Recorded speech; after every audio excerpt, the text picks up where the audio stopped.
through performance coaching, bringing you another skill to build. Today we're going to be looking at the swim, particularly the arm as it travels through the air, enters the water, and is pushed into length in front of us. Looking at this slow motion piece, I want you looking at the shoulder blades and looking at the tension that's present in those, which we'll talk about the why and the how that's happening, but any tension in the body is friction in the system. That's an energy cost. We're going to look at the body first. First place we're going to look is side bending. If you look at this athlete in pink, you can see that body is arched. It is bending to the side. That is not rotation. That requires all sorts of control of the hand and the direction of force. When we have a forward-oriented body rotation, the body pushes the arm into length, giving time for the arm to travel through the air, entering when the body's just about flat, and then that rotation finishes off the extension, pushing it into length, not having the hand draw one forward. We're also going to take a look at the ribs, this idea of stacked ribs versus flared ribs. And if we look at this picture here, in this picture the arm is slightly in front of the ears. This is right up by the ears. In this up by the ears position, there is going to be a flaring out of the ribs to achieve that position, and also a little bit of a booty tooch as the pelvis moves into what's called an anterior pelvic rotation, or a tip.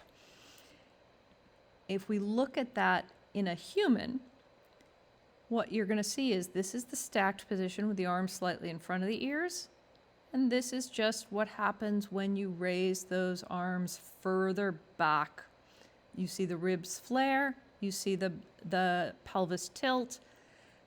That arch is less effective than a stacked up body. It costs more energy and requires more corrections. We're also going to take a look at the shoulder and the motion of the shoulder and where that motion ideally should be happening. Okay. There's different planes of motion. The frontal plane of motion is when you swing your arms up and down like you're doing a jumping jack. The sagittal plane of motion is when you have your arm in front of you and you raise it straight up or lower it down to your front of your thigh.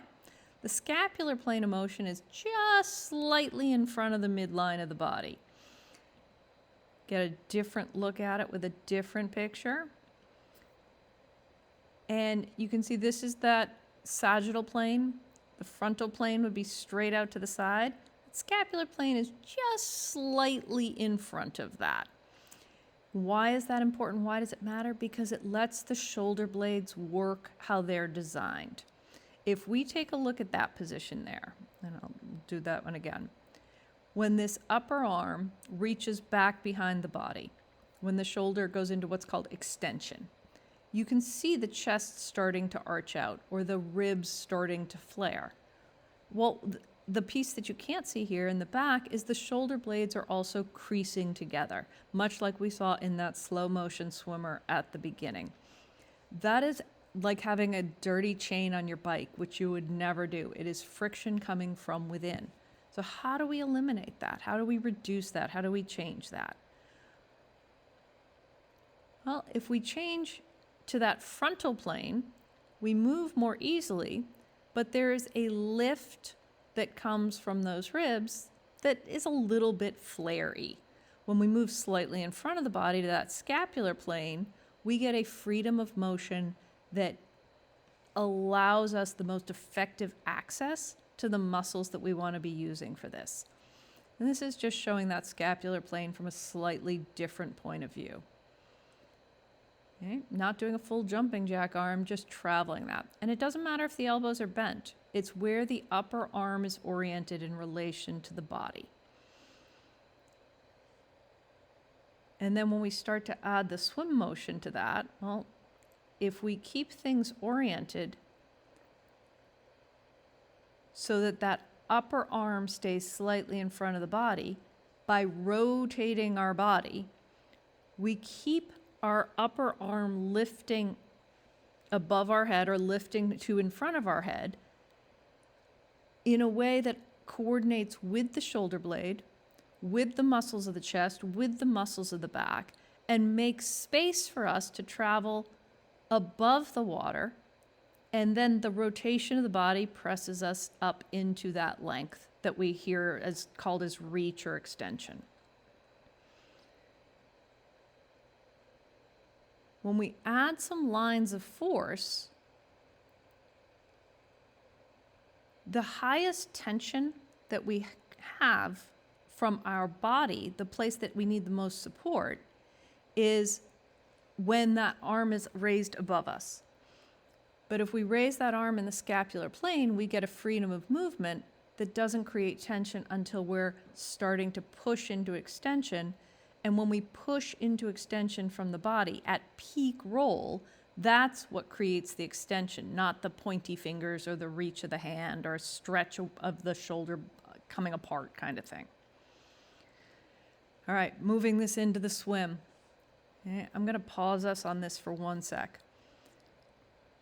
When we're swimming, there's a beginning of the roll, there's the peak roll, and there's a flat portion as well. We need to have all of those components. The sequence of this is important. If we miss a step or miss a stitch in this, it makes it more difficult to get to the next movement in the sequence. First, let's take a look at just that upper arm raising in the scapular plane. Now this action, he's returning that arm in the recovery through the water. This is an excellent drill because it forces you to create the work from your body, not from your hand. That's where our strength is. If you were ever to lift heavy objects, it would come from your body more than it would come from your hand. Same deal here. And that upper arm is raising in the scapular plane because the body has rotated. And then the peak roll creates that extension. It's a push forward through the water, not a reach forward through the water. And we can see the same thing here in swimming.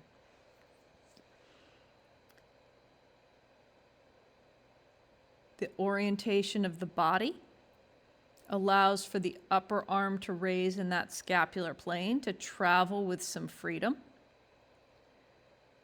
The entry comes when the body is approaching flat, and we can just nudge this along a little.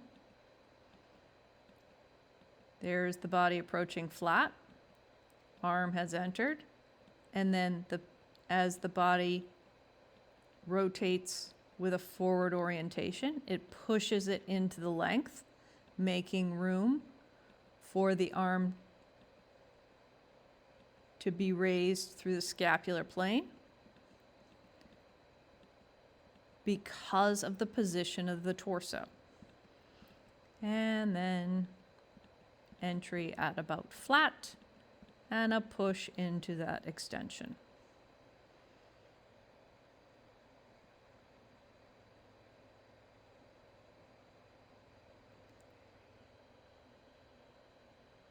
Swimming is body driven. When we work from the middle outward, we are always going to have more strength, more command, more control, and lower energy costs than if we are working from way out away from our body and trying to sort things from there. Hope that gives you something to think about.